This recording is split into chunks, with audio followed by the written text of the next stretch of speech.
All right, we are live. So, I guess we should start this up with a what the hell we've been up to since, 4 weeks ago when we recorded an episode. Would Hmm. you like to go first or should I? Um, you go ahead. I've had an incredibly boring 4 weeks. Myself and my club, the New Jersey Clopfectors and the Philly Common Fencers Guild, collaborate on little like 15 to 20 person micro tournaments. I fought in one of those, took second. It was very entertaining. Stephen Cheney decided he wanted to try Rapier, and because Stephen Cheney is Stephen Cheney, he Stephen Cheneyed his way through the whole tournament and took first. It Wait, was that was just him trying rapier? yes. Of course. Does this surprise you? Mutants, they just leave the just little things for the rest of us to pick up. Yes, he now has one tournament in, and he's rated over 1500. It's absurd. But yeah, that's about all I've done. I've got Frog Fest next fucking weekend, so that's gonna be oh boy, because there's actually some really good fencers at that. Steve Masseroni's gonna be there, Nick Reynolds gonna be there.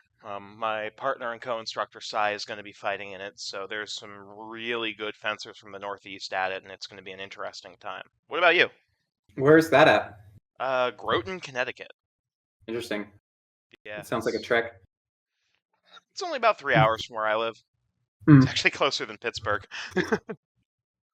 Fair.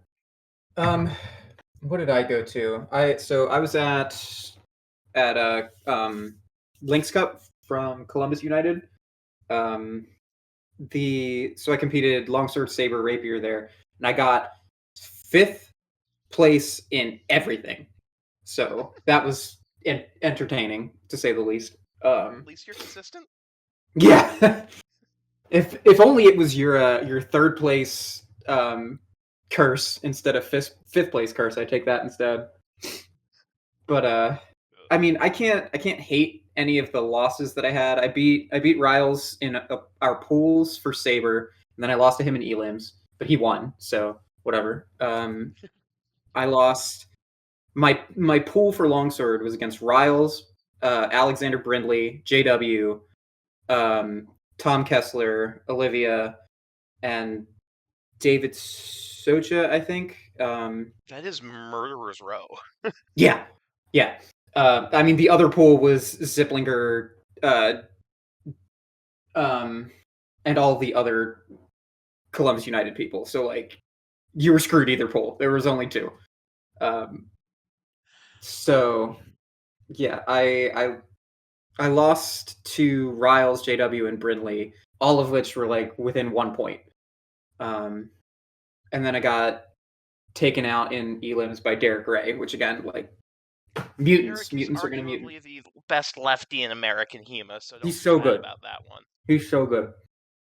Um, Rapier, I stomped my pool. My pool was Thomas Kessler, Matt, and Tom, and the name will come to me after we start talking.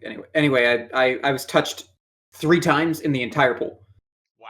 and came out like first seed, and then had your first like fight against the person who didn't do so hot, and then bam, Ziplinger. So that was fun. Um, Yes. There's nothing like the experience of being in a tournament, doing great. You sweep your pool, you're feeling great about yourself, you win your first Elam match, and then it's like, oh, hi, Cheney. Well, that was good fun. yeah, he came out of it and he's like, "Wow, your distance management is insane." So I count that as a win, and it was close too. So Yeah, no, that's really good. Zip is not an easy fight.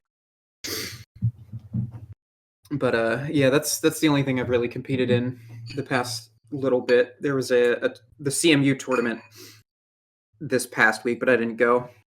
Yeah, I wasn't able to make it to that either. It looked interesting, but I'm kind of okay with not having gone. I needed some time off. Yeah, So, I feel that rest is important. oh my gosh, yes. Especially like I did 5 events in 5 weeks. My body has been saying, "Hey, dumbass, chill for a Yeah.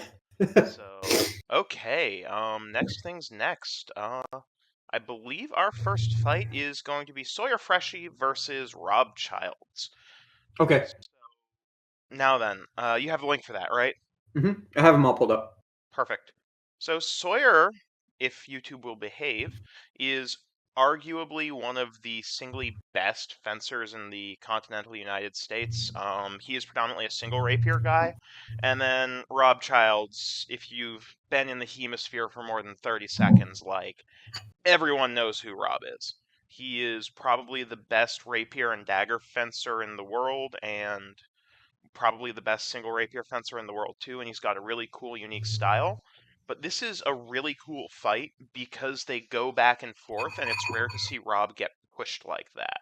Yeah, I was on vacation with my girlfriend in Gettysburg last week, and you sent me this fight, and we were sitting like just chilling, watching a movie, and then I start watching this next to it, and she's like, "What? We're doing something." I'm like, "Yeah, but I got to watch Rob Childs fight." Like, Yep, that's how it always goes. So, without further ado,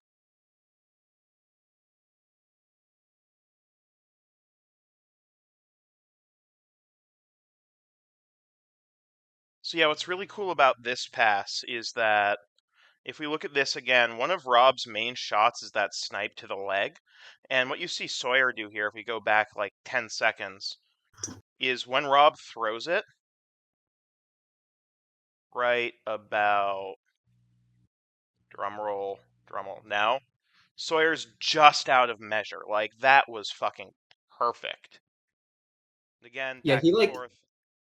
he seems like he has a really good key on Rob's because every time I've watched Rob Childs fence, like he's just like a laser beam. The second he starts moving, the other person gets hit. This guy Yep. immediately like has like knows that that's a huge threat, and he you know is wary and is respecting him.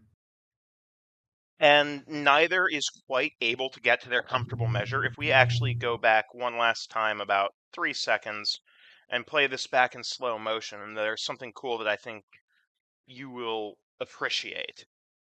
Boop. So see how Sawyer takes. It's like we said with the Sam Riles match. Little steps are your friend in a high level game.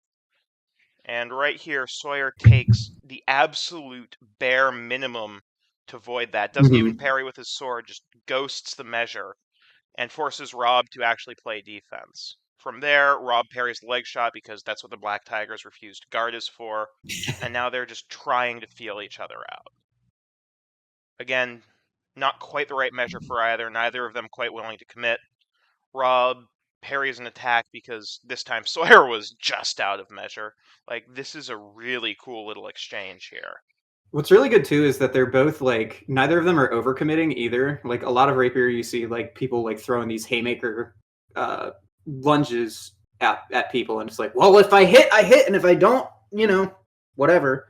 But these guys are like, they're throwing comfortable lunges. Their guards up, and they return back to their ready position like immediately afterwards. There's no like gap in their defense. Yeah, this is like if every rapier fight looked like this, I think rapier would be the most popular weapon in HEMA. Like, this is just beautiful. And then what we have here is, unfortunately, the judges saw, not quite far enough, that as having landed. So they call halt, even though it was clearly on the video a big nothing duck. You can see Sawyer's like head turn, like what? Huh? Yeah.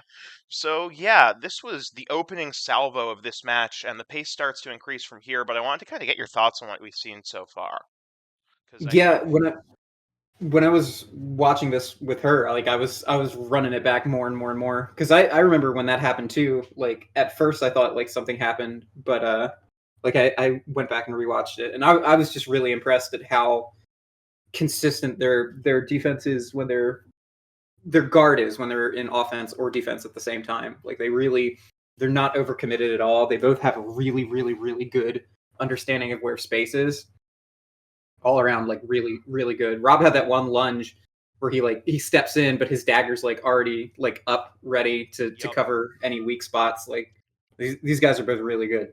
Yeah, no. The other really cool thing about this, and in the last episode, we kind of talked about the three fundamental skills of fencing: distance, timing, and blade work. And this is a fight where both fencers have almost perfect distance management, which is a rare treat. So, like, as we're looking at this, if we, again, look at that, even that last little touch, right? We open back up here and just go back to that not a touch, right? Like, bam, Sawyer just barely ghosts it, doesn't even really have to parry, and Rob Mhm. falls short. Like, that is the pinnacle of what I think good distance management is. And it's It's also really, really really good. impressive. Like he doesn't even just like pull his leg back, like his front leg back, like he's voiding, like uh like an oh my god, oops. Like as soon as Rob's coming forward, like he's just casually moving back at the same time. Like it's all very deliberate and all very calculated. Really, really, really impressive. Yeah, it's just some of the prettiest fencing I've ever seen. And this is a fight. And every Rob Childs fight goes this way. Like, I fought the man myself. He wins and loses on his distance management and timing because he has honed it to a mirror finish, and it shows that both of these fencers really respect the other's threat and don't want to overcommit on an attack. So let's play this at full speed and move to the next actual exchange. I think we have gushed enough for now. So we resume. The fencers engage in range. This is just a faulty call. They thought Rob hit the arm. It does not actually arrive, and the fencer denies. Rob is very good about calling or not calling stuff. And in this case, the shot definitely doesn't make it in. So we, It's interesting though that Sawyer like comes in and he's like, I'm not going to play this game because yeah, that's just such a different mentality than the first exchange that happened. yeah. I think what Sawyer probably thought here was, yo, this is, we're both dancing on a razor's edge. If I force him to react, maybe I can get the punish. And in this case, it doesn't pay off for either of them, but it sets the tone for the rest of the fight. Like, even though this was a non-touch, it really does set the tone for the rest of the match. So oops. Let's watch that again. Sawyer comes in, and we're going to slow this down. And if we look right there at Sawyer's blade position, he's actually looking to control where Rob's blade is as it comes up, which is textbook with the manuals. Capoferro, which is where I kind of specialize in, talks a lot about how if someone's fighting refused, you set your sword in the general direction you think their sword will come up in to try to defend it, and Sawyer does exactly that. Like, this is a textbook defense of that thrust. If we play this back in, snail speed, it does not quite arrive, and Sawyer does a good job constraining Rob here. It is And crazy to me though that Rob is like so against binding sword on sword with another person. right, Like it's very different than what we see with most Team of Rapier fencers. As this continues, we move ahead here. The judges have the dreaded judge huddle of doom. Seriously, there is nothing as a competitive HEMA fencer worse than seeing your judges come in for a huddle. Something is about to get called wrong and you know it. We've all been there at least once. It used to be worse back pre-COVID, but it's gotten way better now.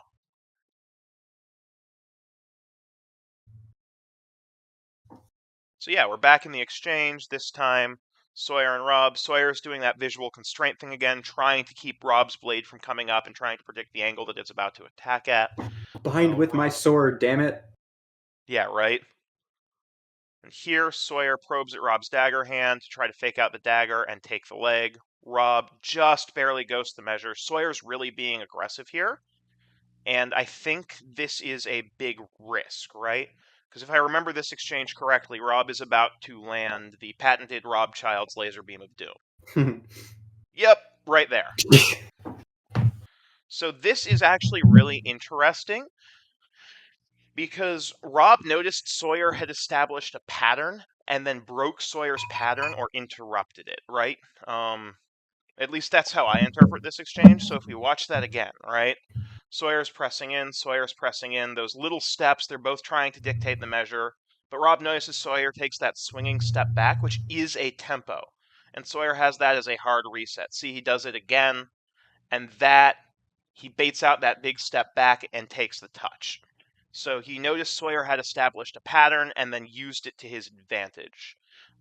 There are very few fencers in the HEMA game who have been fencing in some capacity longer than Rob, and I think that's just an experience thing that Rob has going for him. Like, seeing a pattern like that, especially in a fencer of Sawyer's caliber, is hard to do, and being able to establish it and then punish someone for it is really hard to do. What are your thoughts on that? I think it's really interesting too because like Sawyer keeps going down to try to like cover Rob's blade. He's like, it well if like I'm not gonna bind with it, I'm at least gonna cut you off from being able to move it. And the second like you're right, he does notice that pattern. And the second like he drops his hand down to try to cover it, that's when Rob launches himself forward. Yeah, It's like you don't think of Rob Child like I would call that like Rob Child's version of blade work, honestly.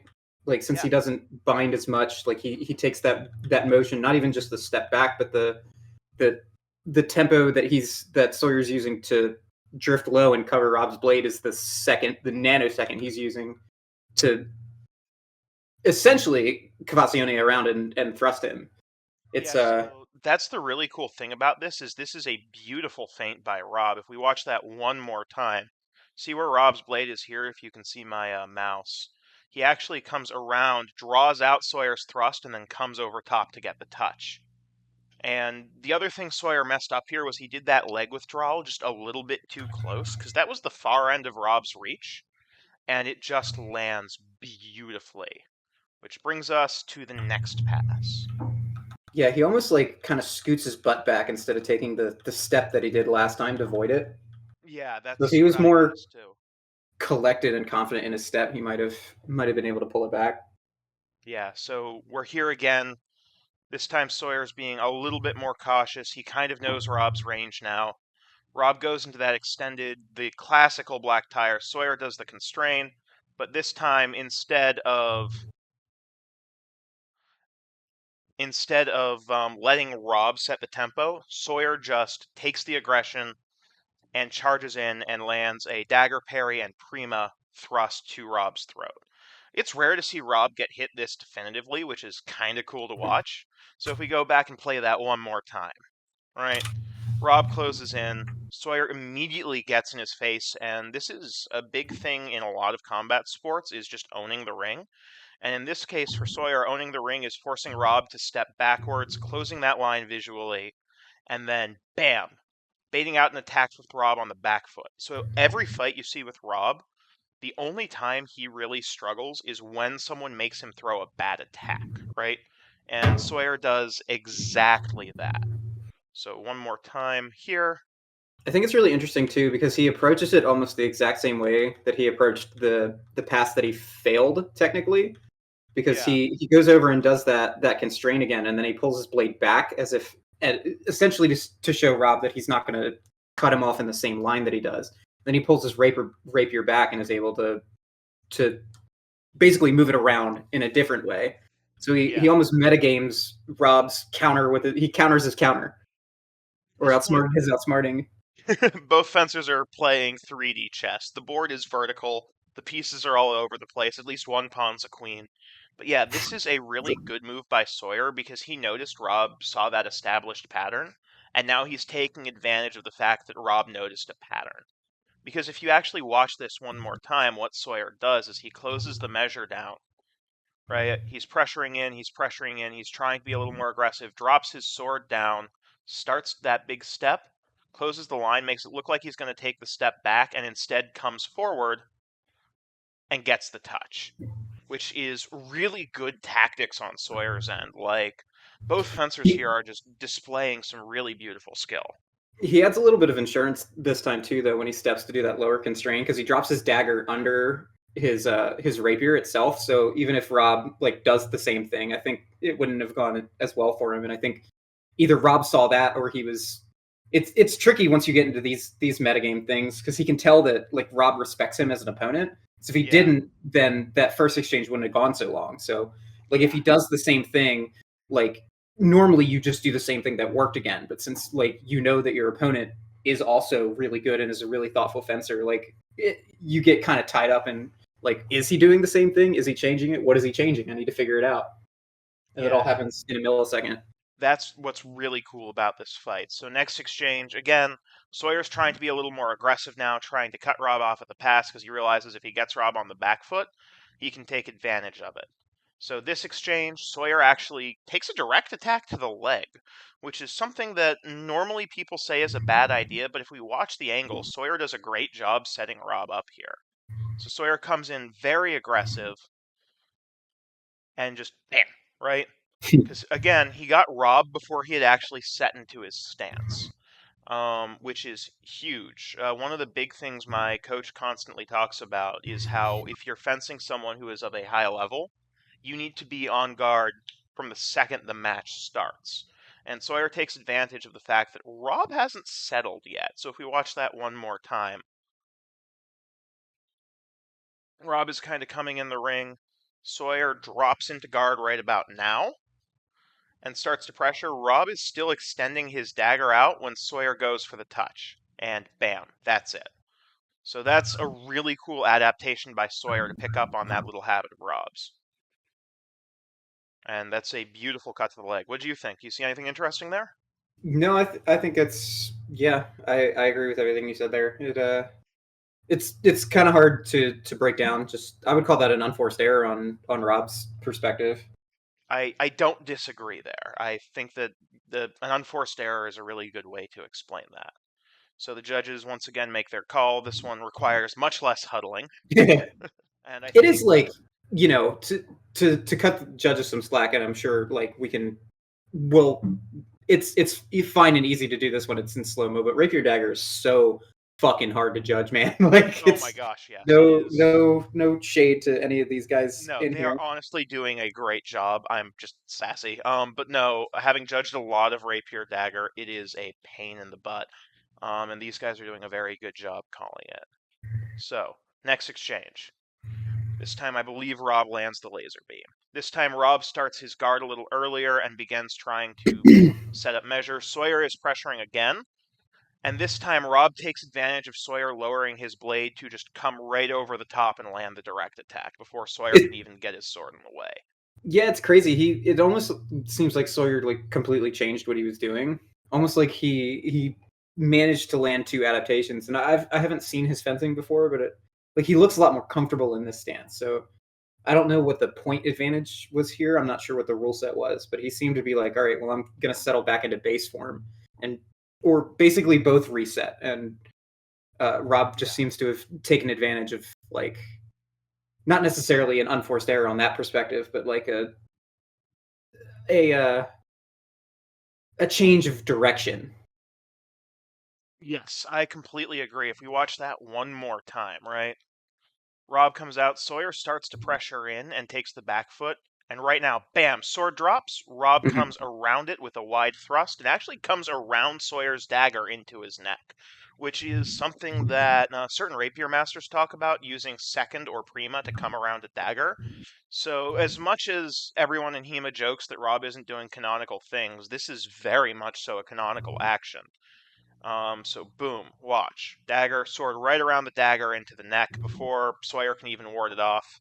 And I think this is the winning point for Rob. There might be one more exchange. I am not entirely certain. Let's find out. If there is one more exchange. So we're here. Sawyer is pressuring in. Rob throws the cut to the leg. Sawyer wards it off with distance. And the fencers close yet again. This time Sawyer takes a very extended position. Rob fakes low, comes high. Sawyer wards it off. Again, this is really high level play with the distance management from both of these fencers. Sawyer is now trying to take the pressure. Sawyer's doing little hops, which is definitely interesting. You don't see that much in HEMA anymore. Direct attack, Rob parries, but doesn't quite have the measure to come in. And bam, Hmm. that's the touch. So this is another really, really cool exchange. What were your thoughts on what we saw so far? I think it's interesting how he like I said, kind of coming back to base. I'm not really sure like why like because he was playing this nice little meta game with Rob about the lower constraint and everything, and then he just kind of not necessarily abandons it, but doesn't follow through with it anymore. Maybe he thought that it was played out, which is a fair assessment, maybe. Yeah, But it's definitely interesting. So let's play this exchange one more time. I think there's a couple cool moments in it that break down really well for all parties involved.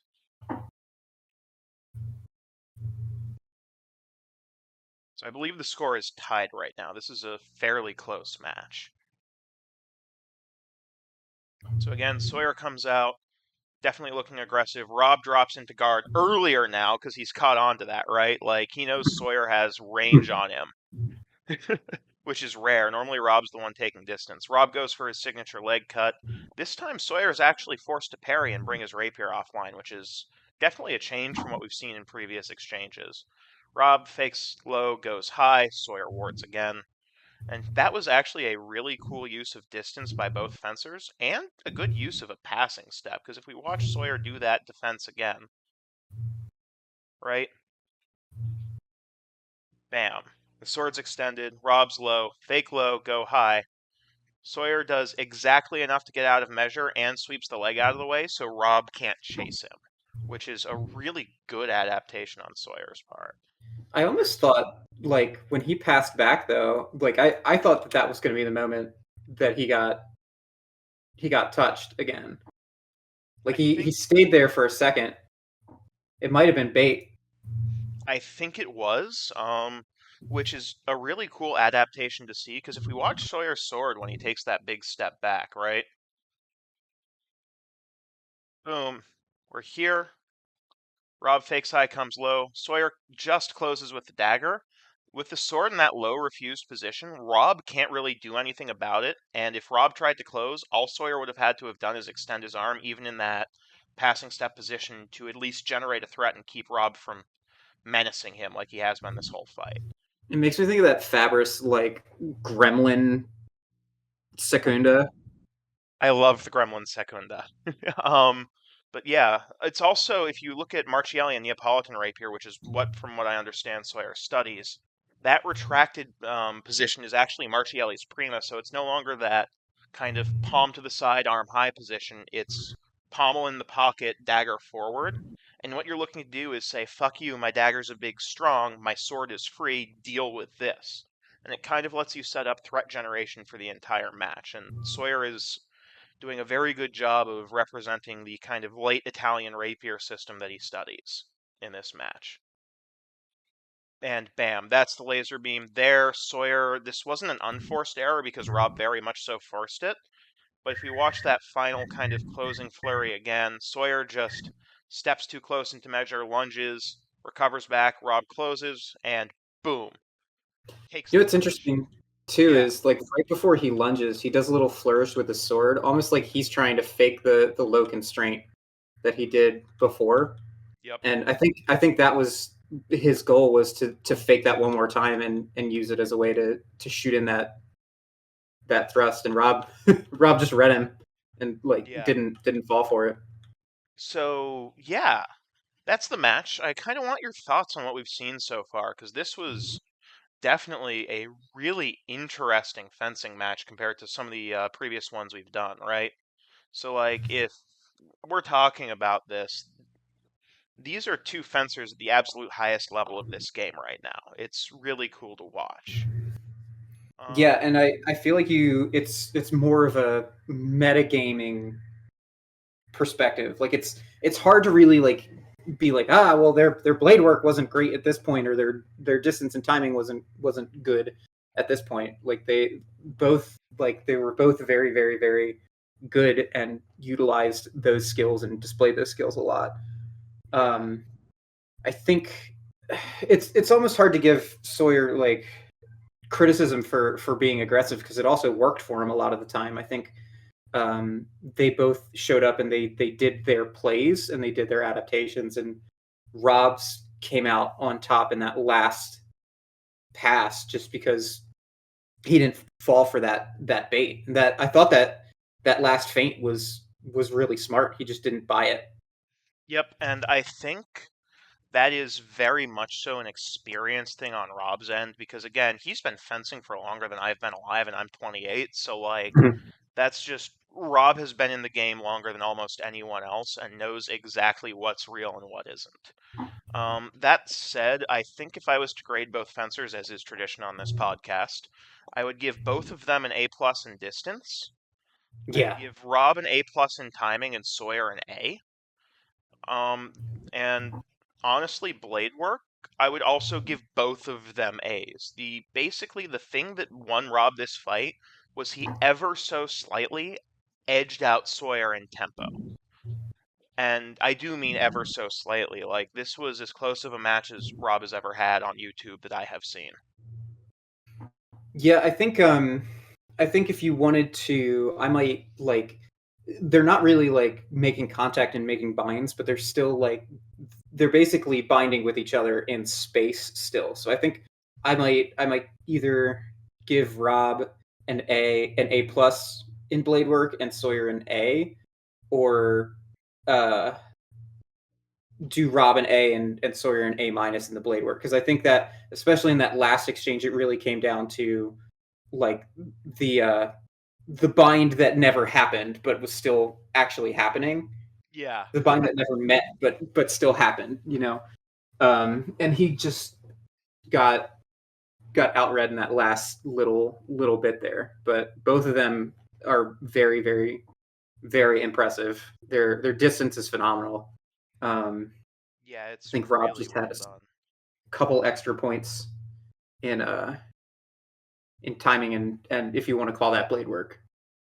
Yeah. And just the mental game. Rob Sawyer definitely took like these big adaptations, and Rob's adaptations are really subtle too. Like he knows how to make a lot of difference out of very small, minute movements. So um, it's really impressive, and it's a mental fortitude portion as well. I think.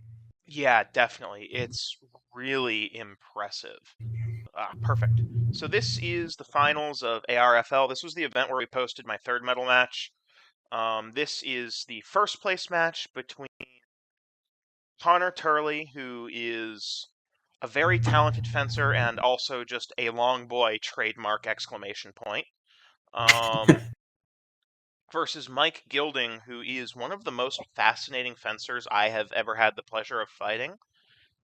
Simply because his body is very beat up, but he's made so many like tweaks to how he fences and how he plays that he has made up for it and can keep up with most of the young guns. And he absolutely took my lunch money in the semis match I had with him. But this is him in the finals, and I saw this fight but do not remember how it goes fully. So let's start by breaking this down. It's interesting to get some of that context because I remember when I was watching this, I was thinking like, man, this guy certainly like has his own way of moving. So, like Yeah. hearing that definitely gives some explanation. I do want to point out that we can, no matter what, we can still see your pants just chilling in the background. Yep, I have notable pants. I quite like my notable pants. Somebody who too is recognized by their pants almost exclusively. It's funny. Pants Squad. That's what this episode's going to be named. Rapier Ramblings Episode 2. Pants Squad. All right, let's crack into the fight. So yeah, we have, of course, the preamble. This is again rapier and dagger. Mike is getting very into it, and Connor is again a god defensor with really good measure, especially against someone like Mike who likes to crash. So right there is actually exactly what we see of that. So if I remember this call correctly, what we have here, and I will slow it down for your viewing pleasure. So let's watch this again, right? So Mike, neither of them are really closing yet. Mike keeps bringing his blade up to look for a beat into a cut, which is what he got me with a million times. Unfortunately, there is an interloper for a second. But what we see here is Mike tries to clear the sword, close the line with the dagger, and swing for the leg. And in that kind of flurry, Connor just barely ghosts his measure. Like if you watch that cut for the leg right there, Connor probes low, Mike swings for the leg right here, and Connor is just out of measure. and comes with a thrust of his own to the mask, which is just brilliant fencing. Right, so again, one more time, we look at that here, and this tournament had no quality requirements, so as long as you touch, you scored effectively, which took some Mm. getting used to for me because right before that I had done Unicorn Cup. But right there is the cut to the mask as Mike's leg cut comes in, and normally in a fencing scenario, if you are the longer fencer, um, going high makes sense if someone likes to come low because it just gives you miles and miles of reach compared to them. So bam, flurry happens, Connor lands a cut to the head and gets out of dodge, and the fencers reset. Any thoughts Yeah, so far?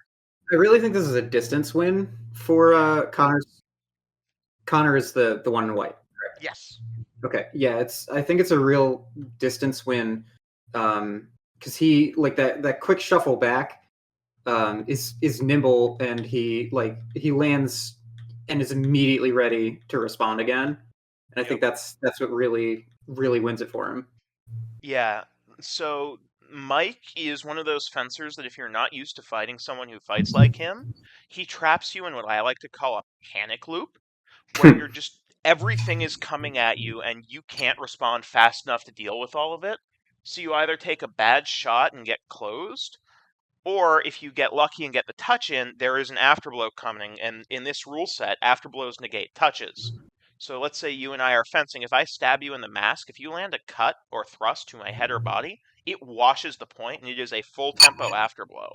So you have to do it clean if you want to score in this rule set.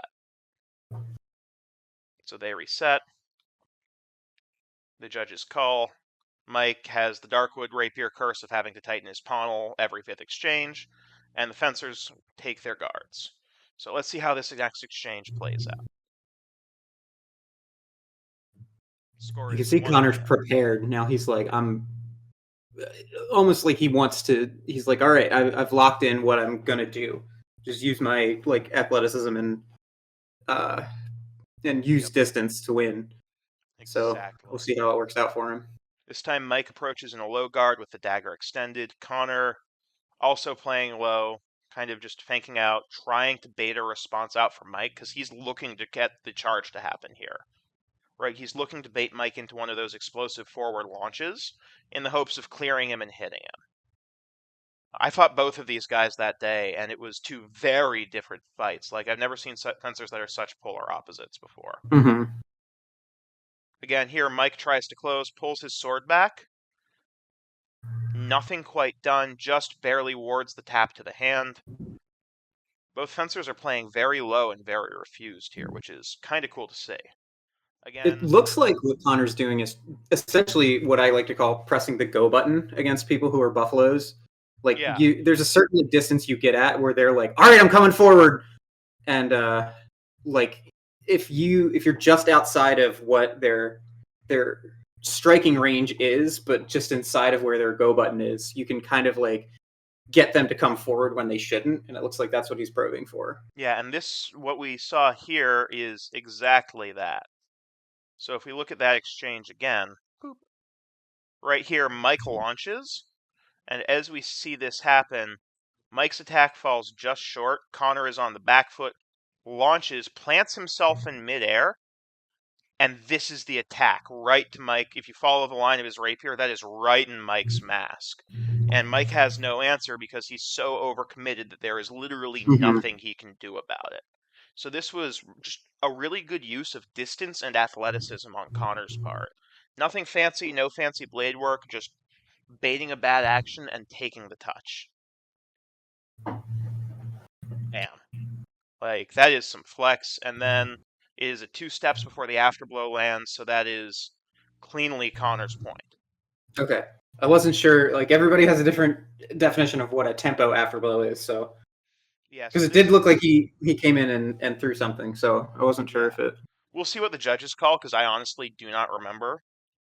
Um, if they say the cut to the body is in tempo, that means that this exchange is a wash, but that is still a really cool adaptation for Connor for dealing with someone who likes to rush him down. Like, this is a very good anti-rush down tactic. But Mike is also doing a good job of forcing Connor to be on the back foot this whole match, which is Yeah, again he's not getting the go button pressed immediately either, and you can tell he's trying to bait Connor into a bad action. yeah, it's really well done, honestly. Like both of these fencers are doing a good job. And yep, I think they're calling the afterblow out of tempo. And actually giving him a warning for it. So that is going to be 1 point for Connor. I believe these matches, everything in this rule set is 1 point, and these matches go to 7 points. So it's a longer fight. So let's kind of just scooty bop ahead here, and we're into our next exchange. Again, Connor's playing retracted a lot and trying to set the distance. Mike is also managing distance, but looking for a beat attack aggressively. Like Mike is looking to clear the sword and cut down, or clear the sword and thrust down. And Connor's playing very refused to keep that from happening, right? Because you can see Mike pawing at Connor's sword, and Connor's just not there. It also doesn't hurt that he's a lefty with a 45-inch blade. Here, Mike chambers a cut, clears with the dagger, and that's the touch. So if you're going to play a very rush-heavy game, this is not a bad way to play it, right? Because if we watch that exchange again, Mike actually kind of sets up his shot really, really well here. So if we watch again, and I'm going to pause at a couple certain moments. Bam, Mike closes, starts the high cut, brings his dagger online with the sword, and see how Connor is completely on the back foot? And the one mistake he made here is if you look at his arm, his dagger is completely out of place, so he can't defend right now. Yeah, I think he was overconfident in the the riposte essentially. Like most of the time when you fight a buffalo, you don't they don't really have a defense set up. They're like, I'm coming forward and I'm hitting you, and that's that.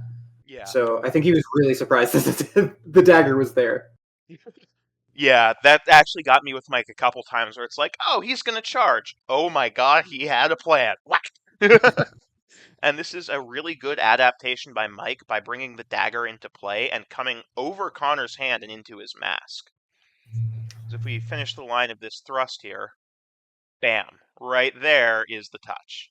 And Connor's sword is double bound at this point, and his dagger is so far out of presence there's nothing he can do. And he's out of the ring, and Mike goes back to his corner. And we're here again. Connor's playing that very proby, very light game. Mike is much more planted. The big thing I'm seeing out of Mike that is interesting to me is he is probing at Connor's sword a lot, and Connor's either not responding or just refusing, so Mike can't get the feedback he wants, which is sticking Mike in a reset loop. If you actually watch what happened right there, right? Like, Mike starts to plan his come forward and immediately just, nope, I don't like this. So Connor is doing a good job of keeping the buffalo from buffaloing, which is really awesome to see. That's a probe. Mike beats down, tries to throw the cut. It falls very short and immediately has to reset. And then here comes the Falling for charge. everything. Oop, what'd you say? Yeah, he's like you could tell that he wanted to go forward, but he has enough presence of mind to be like, nope, nope, this is not good for me. Yep, which is really awesome. So this exchange, unfortunately, we have a wonderful view of a great pair of Wrangler jeans. Please sponsor us. But we do not actually see what's happening on this pass. So let's see if we can maybe glean something out of this, or if it's all just a wash. Mike is fully retracted, dagger forward, which is what people do if they are looking to bait out a dagger parry. So that was kind of cool. Connor probed at Mike's hand. Mike cleared with the sword and threw a cut to the arm that falls just short because, again, Connor is dictating the terms of engagement in this match really, really Mm-hmm. well, which is awesome to see because that's hard to do against someone who likes to charge. Which, like, I mean, credit to Mike too, is he's not letting. Well, like Connor's dictating the pace. Like he understands that he's not going to outspeed a long guy who's clearly like got a lot of athleticism on his side. So Yeah. he knows that he has to be deliberate. No, Mike is doing a really good job of holding his own and making sure that his shots are called and clean. And by called, I mean like he knows what he is doing and he is going into each exchange with a game plan. And I think Mike's biggest strength is that he has a good game plan this match. He knows that Connor, if he charges him, Connor will eventually bring the dagger out of presence. And in Rapier and Dagger, that is a huge disadvantage if you suddenly lose one of your two tools. So yeah, Mike is now blade back, sword forward, and Wrangler jeans. Please sponsor us. Mike I closes in with think another that's where the charge. touch happens, though. If you have the audio Yeah. on, you can hear it. Let's turn it on for a second and see. They are charging, they are charging. The cut just falls short as Connor scurries out of measure. And here Mike charges. Yep, I think that There, was going it's to almost be. like a false edge. Like he snaps it back up. Yeah, so what I think this is actually a double, because I think Mike lands the cut to the head and Connor lands the false edge to the head. So both fencers hit each other here. And we will see what the judges call. Because I think,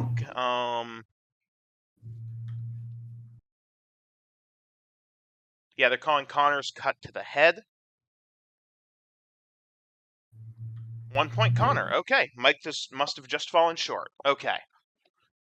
I know the ref in this fight. He is one of the best refs in the game. I trust his call there. So yeah, that's still a very good adaptation for Connor. Because if you look at that exchange again, Mike does the same thing he did last time: charge, sweep with the dagger, come on the outside line with a thrust, and Connor realized that he can close that thrust off with his sword and just drop the false edge on his head. So that's a really cool tweak to his fencing. So let's move to the next pass, trademark. Speaking of Gremlin second,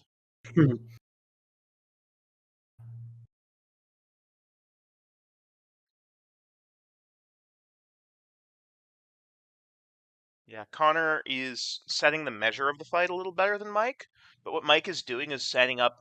Mike knows his range almost perfectly, having fought the guy a million times. And what we have here is Connor tries the Gremlin second, lands the thrust, and just barely escapes that after blow. That was actually a really cool and kind of canonical action from Connor, right? So we're here, second happens. Connor is dropping his weight low. Mike mirrors and plants, which is what buys Connor the tempo to land that thrust to the deep target. That's actually a really Which, cool adaptation on Connor's part. when I watched this back, I didn't actually. It's kind of hard with the low quality requirements to see anything like happen. Yeah. No, it's definitely both the strength of this rule set is you can get through a tournament without being beat up.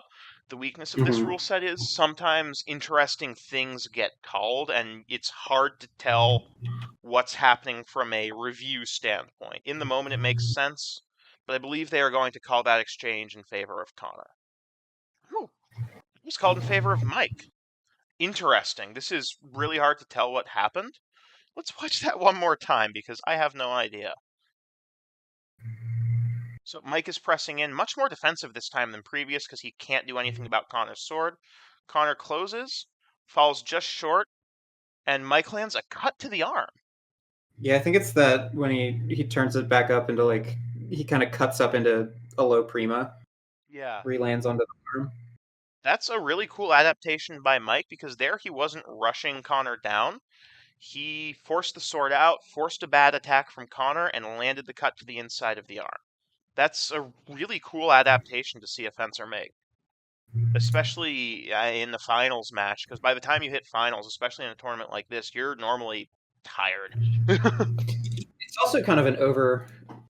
Connor also overcommitted a little bit here in his initial when he took um, that retracted secunda and he turns it into a thrust. He's kind of on the back foot. He like once again kind of expected it to land and didn't really have a plan for it not landing. I think. Yeah, I agree. I think Connor needs to adjust his game plan here, and we will see if he does. So definitely interesting dagger work from Connor with the dagger that high. Maybe he's trying to bait out an attack so he can sweep it. Mike, again, pressing forward, does not commit and realizes that, in the words of Admiral Akbar, it's a trap. Connor probes to push Mike back and keep his measure comfortable. And from here, boom, direct attack lands, Connor bails, and the judge calls halt.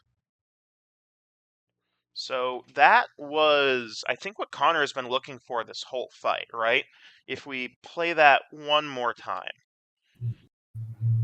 Connor's probing, trying to keep Mike at distance and keep Mike from being able to do that rushdown style of fencing. Mike paused for the blade, and Connor just takes the line down the middle and closes. And this is one of the hard things about fighting a lefty who is also long, is that their lines of attack are a little bit different from what you're used to if you haven't fought a lot of lefties. So in this exchange, Connor definitely takes advantage of the fact that Mike was trying to take the inside line instead of the outside, I also think and it's a lands his really touch. I think it's a really like one of the first true adaptations. Like there's some like micro adaptations between like where their swords are and everything, but Yeah, Connor's going from I'm gonna constantly press the go button and back up to um, this guy is not gonna let me do that anymore, and I need to be aggressive. yeah. And Mike is also actually dialing down his aggression a little bit to match Connor. So that's a really interesting adaptation on Mike's part too, because he's not just like charging every exchange. He's really waiting to set up his shots, and in this case, it bites him in the butt. But in the last two passes, it's what got him the touch. So it's quite interesting to see that little tweak get made too. And so they begin. Once again, Connor comes out immediately in guard. Mike brings his blade into presence as well. And Mike is really looking for that false edge constraint on Connor's sword. Connor probes in, Mike comes with the charge. Wham! We've seen this exchange out of Mike 1,000 times. Pretty much every pass. In this case, he actually does something really cool if you watch their feet. So if we come back here, he waits till Connor is stepping back and does that little reset back step that he's been doing the whole fight and takes the leg. They might call that dagger in tempo, but I think there were enough steps between actions that it's going to get called a clean shot for Mike. And that's a really, Yeah, whoop, I, that's, I think too. Like one of the I didn't mean to cut you off. I'm sorry. now you're fine. But, one of the things I'm noticing, and you brought it up earlier, is Connor doesn't really have a plan with his dagger a lot of the time. Like he's taking these stances um, with this dagger up really high, and it's not really doing anything. Um, and Mike's able to kind of take advantage of that. It's hard to like have your dagger to parry any low line cut because he's a lefty. It's I don't know. It would behoove him to have it somewhere else other than up here where nothing's really going on. And as soon as Mike closes there, he doesn't really have a plan. Agreed. I think that is an interesting little adaptation on Mike's part here too, because he's noticing those little step backs that Connor does as kind of a soft reset for his fencing. If I were Connor's coach and I was giving him ring advice, I'd tell him to try to keep the dagger in presence more, because it wouldn't have saved him that exchange, but the ones where Mike was coming around his blade as he retreated, the dagger might have been the difference between getting hit and not getting hit. And the action has begun. Once again, Connor notably likes to get to the center of the ring real fucking quick. You have to. If somebody's charging you, you got to have the Yeah. space to back out. You can't like start at the edge of the ring. Yep. Mike is again trying You to can see get. this dagger's at least a little bit more in play this time. Yeah. Connor's closing measure down. Mike tries to charge with a big cut, sweeps, bam, Overcommitting. Yeah. and gets the touch, and then covers the afterblow with a parry of the rapier. That's actually really, really cool. If we wind that back just a second, Connor's pressuring Mike to try to bait out a response. Pressure's in. Mike throws that probe to the leg. Connor comes back. Connor falls short. Mike winds around, and I think Connor puts a dagger in Mike's neck as he charges. Yeah, this was a different exchange, but it played out pretty similarly. Yeah. Mike kind of committed, and Connor listened to us from the past and decided to have his dagger in good play. Yeah. And that is a really good use of the dagger. If someone likes to charge, The dagger is a great deterrent because you can clear with the rapier, and if they're still closing in, you can put the dagger in their neck. In this case, Mike's cut landed, and they're calling the dagger out of tempo. It's just hard to see shots with this rule set. That said, that was still a really good adaptation by Mike as well to try to close the line, but you can tell Mike has an injured leg and he is starting to hurt, so some of that explosivity is beginning to fade, and we will see if that factors into the fight as we continue on. Score is 5-3.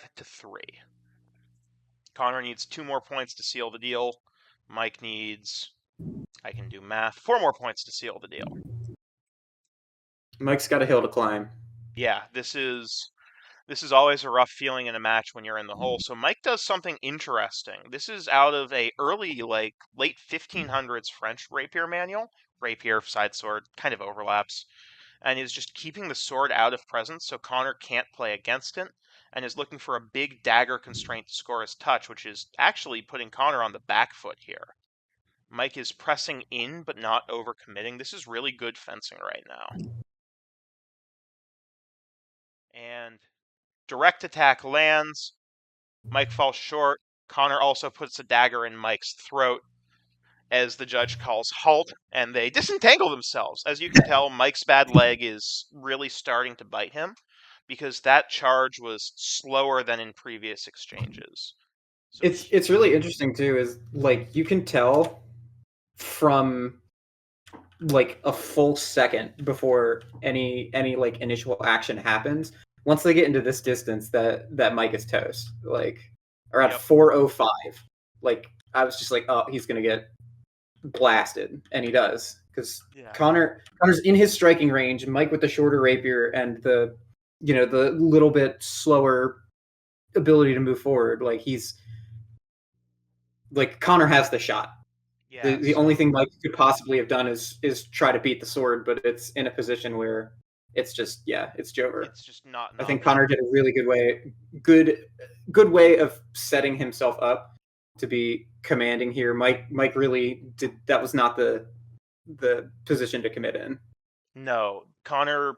So I think Mike is looking for that backward step on Connor's end pretty much every pass this for this entire exchange. Because, yep, if we look at that a little further back, right about now, Connor's probing and step back, but he doesn't step back this time. That's an adaptation. There's the little reset hop, comes in, does the extension, reset hop, comes in, little reset hop.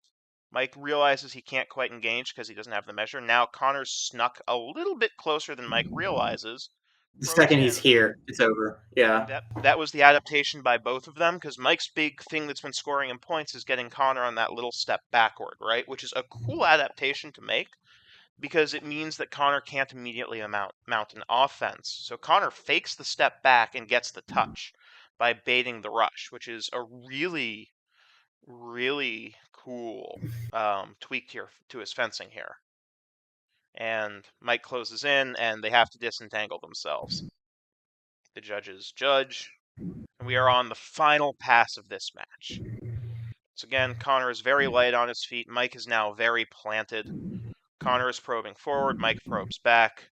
Cut to the leg. Just falls short. Thrust glances the mask. I'm not sure if that is going to be called as the touch. I believe it is, which seals the deal for Connor. One more time if we watch that. Again, Mike plants because he's starting to have some mobility issues. Connor is probing forward. Bam. Extends. Mike throws the big cut to the leg, just slips it, and throws a percussive cut to the mask. The other weird thing about this rule set is that they scored flat cuts to the mask and hands even in Rapier. So that Interesting. means edge alignment does not matter. There is no God. God is dead. Edge alignment is dead and we can kill him. So Connor does a good job because in a world with no edge requirements, if I can flat you across the mask, screw it, it stops the charge. And that was Yeah. a what he needed to do to seal the deal and keep Mike from getting the win. Really well done on Connor's part. So they call. Yep. Point Connor. Connor hits 7. Match. Connor. So yeah, this was another really interesting one. Less for the adaptations and more for dealing with an archetype of fencer that I admittedly really struggle with. Yeah, and Um, it's hard when they do think yeah. like normal buffaloes who just are like I'm coming forward and God will decide which one of us wins. Like he definitely like did think about when it was time, when it was go time, and when it wasn't. And a couple of times he decided it wasn't go time mid going and then backed up. So Yeah. those ones are harder for sure. Yeah, and Mike is by no means like Mike is really good. I call that style of fencing rushdown. Um, there was a maestro I met, Puck Curtis. He refers to that style of fencing as dagger and dump truck, but the term I use to try and but to be honest, it works really well for Mike because he can't lunge, so he can't play a more standardized rapier game. So he makes up for it by being explosive with those passes and taking the openings he can get. And I think it's a really cool way to say, hey, if you got a health problem, you can still make up for it. You can still be a very successful fencer. Like this was the gold medal match. Mike still took second, and he put my sorry ass on a silver fucking platter the fight before. Like it's really cool to see a fencer who can go through so much and make beautiful adaptations to his fencing to stay relevant in this game. And so, on that kind of positive, uplifting note, and the kind of not positive, not uplifting time, how would you score this fight? Um, well, we can go down the line. So distance, I think I would give Connor a B and Mike a B minus. I saw like overcommitting from both of their perspectives, and it's hard, right? Like Oh my gosh, yeah. that's not to shit on either of these guys, but like when you're trying to go forward against a fencer who's obviously got more athleticism than you do, you have to pick and choose your times, and sometimes you get them, and sometimes you don't. Um, so there was quite a bit of overcommitment from Mike as he like came in when he didn't have the reach or the Yep. anything else to really get at it. And Connor, as hard as he was trying, like he was trying to hit those goes, and he got some that were really good, but he also overcommitted a couple thrusts, and he fell short a couple of times too, and didn't really have a plan after. So Yeah, I um, I think that's where I would land. completely agree. For me, I'd say distance for both of them, I'd just give them a flat B because they both had moments and both knew when to hit the go button, but didn't always have like their opponent's distance as in mind as much. And Mhm. there are kind of four levels to distance management. I have absolutely no idea. Yeehaw, let's just do something. There is then, when you start getting to higher level rapier fencers, there is the thought of, I know my distance, which is honestly, if you're in pools and you're like a second seed in pools, that'll win you all of your fights, but the fight against the top seed. If you know your distance, you can really make up for a lot of inadequacies. And then the third level is, not only do I know my distance, I know your distance. And that's what we saw in that Sawyer versus Rob Childs fight where both fencers knew each other's distance. This one, they were starting to get there towards the end, but didn't account for it as quickly, and I think that's why I'm giving them a B instead of an A. This brings us to blade work. I would put them both at an A minus. Honest answer. I think it was very simple blade work. Connor did a lot of probing to kind of dictate the measure, and Mike did a really good job of kind of sweeping and clearing with the dagger, which I still count as blade work to set up his Yeah. cuts. So I'd say they were actually both about equal there. Um, yeah, I think I might agree with you. I think I agree with you on Mike. I think Connor, I would almost go a little bit down to a B plus. Just because like like this is me like saying speaking like as somebody who isn't a lefty, and I don't really know like the greatest way to keep that dagger engaged, but there were a lot of times where that wasn't in play, and there were a lot of times where he would thrust in and wouldn't account for his dagger where it was. So I think uh, shoring that up would have gotten a few touches, would have gotten him scored on a little bit less. So I think like there's definitely some uh, places that are able to be improved there. And I think Mike, to his credit, honestly, like really had a good idea of where his and his opponent's swords were in space as he was closing, much better than like an average guy who isn't moving as fast and like needs to close. Yeah, So I would go A- for Mike and uh, B+ for Connor.